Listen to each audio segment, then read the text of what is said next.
Pessoal do oitavo ano, eu tô gravando essa videoaula para falar sobre o tema da terceira semana, né, do volume 4 aí dos PETs. O tema do oitavo ano para essa semana continua, né, na temática sobre a questão das organizações internacionais, dos blocos econômicos internacionais, né, continua nessa temática e puxando para nessa temática da semana para integração regional na América. Então a gente vai falar sobre as, as uniões, né, econômicas, do ponto de vista de blocos econômicos, de algumas interações de organizações internacionais que fogem um pouco ao bloco econômico em si, mas que são organizações, compactuações, né, que os países americanos fazem com diferentes objetivos. Bom, aí fala que desde a década de 60, né, diversos acordos de integração foram realizados na América, né. É óbvio que a gente tem que destacar o Mercosul, né, o Mercosul que ele começa aí nessa década e é um bloco econômico da América, o mais antigo, e pode-se dizer que no âmbito de integração econômica dos países que compõem esse bloco é o mais forte da América e o mais importante. Isso não vai significar, óbvio, gente, que os países que compõem esse bloco, né, o Mercosul, são os países com a maior economia da América. Óbvio que não, né? Quando a gente vai pegar o NAFTA, a gente vai ter os Estados Unidos e Canadá com economias muito mais desenvolvidas do que os países que compõem o Mercosul. Mas no âmbito de bloco econômico, na junção deles todos, é o bloco econômico aí com maior significação, ok? A América. Então vamos lá. Começando falando pelo NAFTA, né?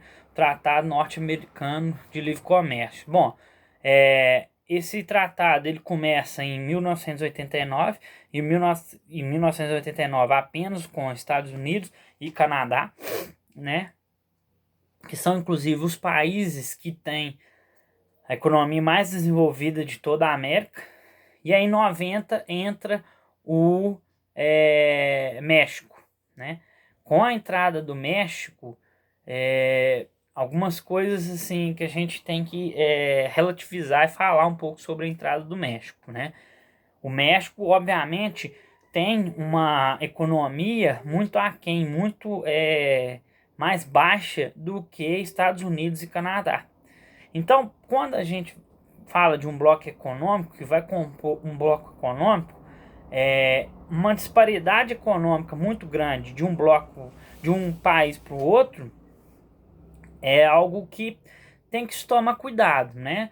Não significa que sempre vai ser ruim para o país com a menor economia. Depende do que é acordado, do qual é o interesse em se criar esse bloco econômico dos países ali que estão compondo aquele bloco. Mas, né, em regra geral, quando tem uma criação de um bloco econômico que tem um país que tem uma economia muito mais desenvolvida do que os outros, um ou dois, nesse caso, os dois países com a economia muito mais desenvolvida do que o México, há que se atentar para algumas questões e há que se tomar cuidado também. Porque pode haver aí, né, um interesse, inclusive, dos países que têm uma economia mais desenvolvida, né, de querer adentrar mais nesses países, nos outros países que compõem o bloco econômico, da forma fazendo com que ele dinamize mais a sua economia. E já é diferente, a economia dele já é muito mais desenvolvida em relação aos outros países, né? Por exemplo, se você eu vou dar um exemplo no NAFTA, né? O NAFTA vai lá e quebra barreiras alfandegárias, né? Tanto no México, quanto nos Estados Unidos, quanto no Canadá, né? Quebra barreiras alfandegárias. Então, os produtos, tanto de Canadá, quanto México, quanto Estados Unidos, vão circular pelos três países de forma mais livre. Vocês acham que qual país, né? Os produtos de qual país, de qual economia vão adentrar mais uso do México nos Estados Unidos e no Canadá, ou uso do Canadá e dos Estados Unidos no México. Obviamente, gente, que é os dos Estados Unidos e do Canadá no México, né? A gente está falando de uma disparidade econômica muito grande. Então, creio eu que uma liberdade, assim, uma interligação econômica muito grande, assim, quando há essa disparidade econômica, é complicado por esse fato, né? E essa quebra alfandegária que a gente falou, e quebra de barreira alfandegária, ao meu ver, ela vai prejudicar um pouco o México e facilitar mais só mesmo aos Estados Unidos e ao Canadá, né? Então tem que tomar muito cuidado. Houve uma época, né, que os Estados Unidos queria criar um bloco econômico com todos os países sul-americanos, seria a ALCA, né? Na época, a maioria dos países sul-americanos não quiseram. Por quê? Porque eles viram, né, que não seria tão benéfico para os países sul-americanos. Já para os Estados Unidos seria uma maravilha, porque ele teria um livre acesso de seus produtos, né, de sua economia, ia ter muito mais livre acesso aqui na América do Sul, né? A gente teria mais livre acesso lá, mas aí é aquilo que eu te falei. Há uma disparidade econômica muito grande, né, dos Estados Unidos para esses países sul-americanos. Então, essa interligação econômica, ela poderia, né, e provavelmente facilitaria muito mais aos Estados Unidos, seria muito mais benéfico aos Estados Unidos do que a esses países sul-americanos aí, né? A ALCA não chegou aí para frente. Aí é que fala um pouco sobre o NAFTA, que a revolução, entre aspas, do NAFTA, que ele fala o NAFTA 2.0 ou o SMCA, né? E aí ele deixa muito claro, né, qual que é as reais intenções, por exemplo, dos Estados Unidos com essa união com o México. É simplesmente ele vislumbra muito essa união para evitar com que haja a imigração de mexicanos e latino-americanos para o México. Os mexicanos também são latino-americanos, mas não só os mexicanos, de todos os outros latinos-americanos para os Estados Unidos, né? Que usam o corredor ali, é o México. Então a real intenção é essa, né? Não é de fortalecer as economias desses três países, até porque os Estados Unidos já têm uma economia muito forte, né? Então não precisa desse bloco para fortalecer sua economia, né? Então quando se cria blocos econômicos, o bloco econômico é importante, a gente vê essa interligação econômica ajudando países, mas quando há essa disparidade econômica de um país e de outro dentro de um bloco econômico, é bem complicada essa questão, né? Aí a gente tem o Mercado Comum do Sul, que é o Mercosul, né? Em março de 91, o Tratado de Assunção, assinado no Paraguai, né? Por Paraguai, Uruguai, Brasil e Argentina, cria esse que é o principal bloco de atuação na região, que tem como principal objetivo a livre ou a livre circulação comercial, econômica entre esses países, né? Com quebra, inclusive, de barreiras alfandegárias, né? Que essa vai ser esse ideal é o principal de todo bloco econômico. Os blocos econômicos eles podem ter no tratado que é estabelecido entre os países, no contrato que eles assinam, outras regulamentações, né, outras intenções, a mais além do que essa que a gente está falando. Mas essa é a principal, essa é a de regra para todo bloco econômico, né? E o Mercosul não é diferente. Aí a gente tem o Mercosul criado em 91, a gente tem a saída do Paraguai em 2012 e posteriormente por causa de um golpe, né, lá, de um golpe que foi considerado pelos países participantes um golpe, mas por exemplo, a gente teve algo exatamente igual, né, aqui no nosso país e pelos membros participantes do bloco não foi considerado um golpe. Então o Brasil não foi retirado do Mercosul, mas o Paraguai foi. Depois, com as eleições democráticas, que os membros do bloco, né, do Mercosul considerados democráticas, o Paraguai volta, né? E a Venezuela em 2017 banida do bloco econômico por causa da situação, né, que segundo os membros do Mercosul, antidemocrática dentro do país lá, né? O Mercosul também possui países associados, que é o Chile, que se associou em 96, Peru em 2003, Colômbia e Equador 2004, Guiana e Suriname 2013, né? Como eu disse, o principal intuito do bloco é o aumento das trocas comerciais e econômicas entre esses países. Para isso faz com que diminuam os impostos alfandegários, né? Diminua as barreiras alfandegárias ou que se torne livre, né, esse acesso aí alfandegário para que haja uma maior comercialização, maior interligação econômica entre esses países, né, fortalecendo assim a economia deles, ok? Essa é a o maior objetivo de qualquer bloco econômico, não só do Mercosul.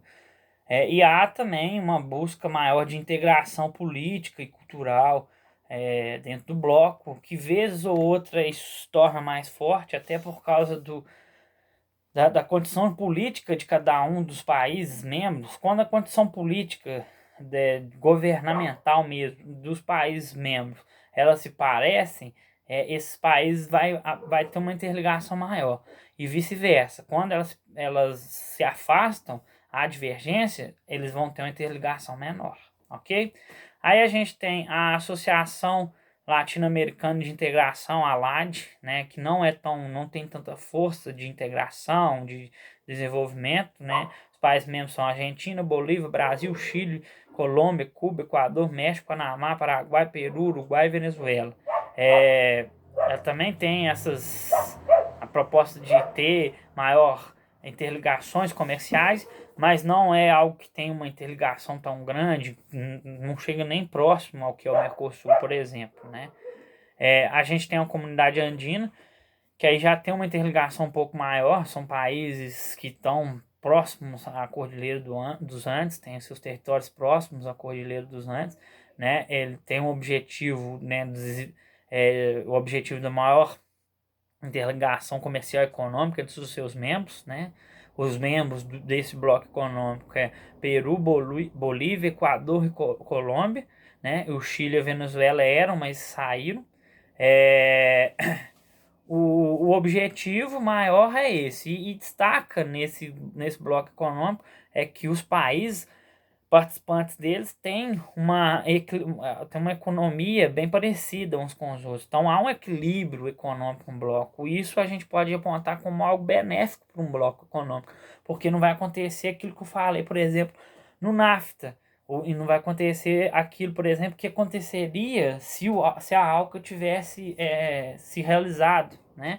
Então, essa equidade, esse equilíbrio econômico entre os blocos, entre os países membros de um bloco econômico é importante. A gente tem a Organização dos Estados Americanos, né?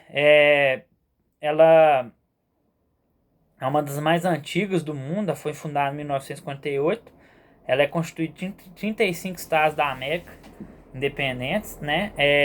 Mas ela é mais um fórum governamental, político, jurídico, social, que discute, vezes ou outra, essas questões dos países que são membros dela, do que propriamente um bloco econômico. Ela não chega a ser um bloco econômico, né? Ela é uma organização para discutir, né, a política, o âmbito jurídico, social dos países que compõem essa organização. Mesma coisa a Organização dos Estados Ibero-Americanos, a OEI, né? Ela integra os países dos continentes latino-americanos, africano e europeu, né? Também tem essa coisa de ser um fórum, né? De uma organização, mas não um bloco. A Aliança Bolivariana para os Povos da Nação da Nossa América, ALBA, né? Foi criado em 2004, né? Firmado entre dois países, Cuba e Venezuela, para promover a integração da América Latina. Hoje em dia também é composto pela Bolívia, Nicarágua e Equador, e pelas ilhas caribenhas Dominica, Santa Lúcia, São Vicente e Granadinas, né? antiga e barbuda também. Promover a integração da América, caráter político, cultural e ideológico de esquerda, obviamente, né? Que esse pacto da ALBA tem a ver muito com a ideologia socioeconômica de esquerda. A Aliança do Pacífico, né? Foi criada em 2012, ela é formada, ela tem uma ela já se parece com o bloco econômico, né? Tem uns modos do Mercosul. Ela é formada, ela é composta, aliás, por México, Colômbia, Peru e Chile. É, ela tem esse intuito de se tornar, fazer com que a América Latina se torne um polo de atração e até de investimento do mundo afora. Essa já tem um caráter um pouco mais semelhante com o bloco econômico e não com uma organização apenas. A União de Nações Sul-Americanas, a UNASUL, também ela foi criada em 2008, é formada pelos países da América do Sul. Ela tem como objetivo construir espaços de integração cultural, social, política, econômica entre os povos participantes. A UNASUL também ela vai ter uma característica de bloco econômico, né, de promover a interligação comercial e econômica, abrangendo outras áreas. Um bloco econômico ele tem isso, ele começa principalmente pela integração econômica e comercial, mas ele pode abranger outras áreas, política, social, né? A União Europeia, a gente falou sobre isso, que ela abrange várias áreas, né? Não só a econômica, né? Então, basicamente é isso, pessoal. E aí vocês podem assistir a essa aula e fazer as atividades da terceira semana, ok?